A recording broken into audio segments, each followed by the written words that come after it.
This game's #1 problem is undisputably the quitters. These people will hop into a fighting game and quit when they feel like they're gonna lose. I'll explain what can be done to fix this problem, but first let me rant for a minute. First of all, why the hell are you playing a fighting game if you're just gonna leave? So many people quit after the very first fight, like actual children. When they're winning, they're having a good time, but when the scale tips on the enemy's favor even slightly, it's like, I don't want to play this game anymore. It's not fun. Do you want to know why ForHonor's matchmaking is so ass? It's because of these people. They leave when they think they're gonna lose, so the game thinks they're better than they truly are. And most quitters are actually ass at the game. They only leave because they're getting their ass beat. It's that simple. It's the I don't want to lose mentality. That honestly says a lot about who they are as a person. And what's funny is that some of them claim that they leave because their team is bad. And yeah, that is possible.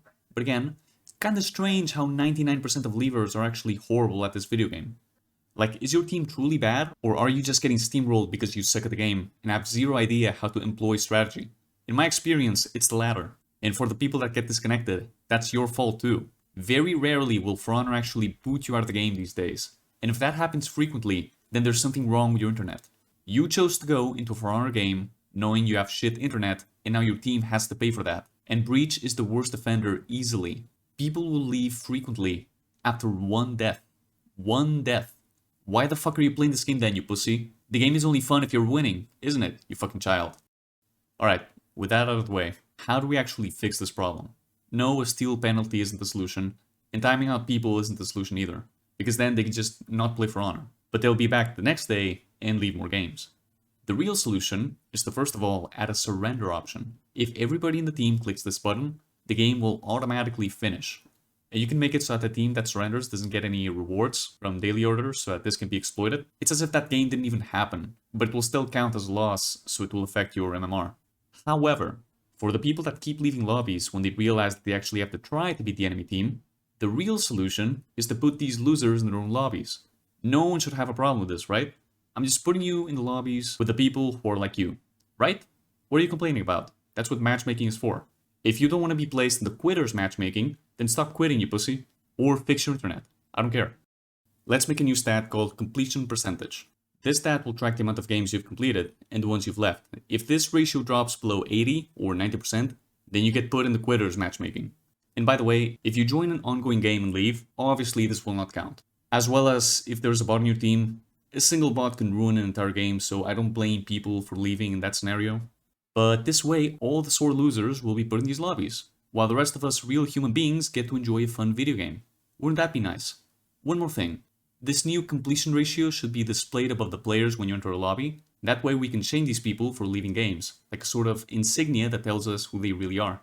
The biggest problem would be having the game detect when somebody actually boots out of the game via closing the application, because both in PC and consoles, the game just won't give you a penalty for leaving this game for some reason. It's probably a coding hurdle, but this just has to be fixed.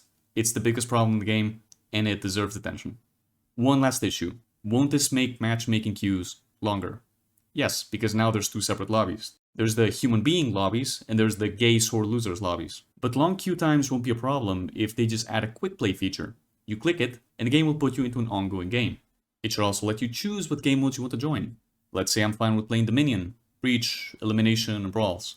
I tap Quick Play, and the game immediately boots me into an ongoing game of Breach, no matter how long it's been running for. That way, we can get rid of the bot problem because you'll have a constant supply of players, you'll get rid of the leavers problem, and more people will be playing game modes like Elimination, because now they don't have to wait as long. Matchmaking times will probably improve in general. And 4 stacks will become less of a problem because you can just say, no, fuck you, surrender.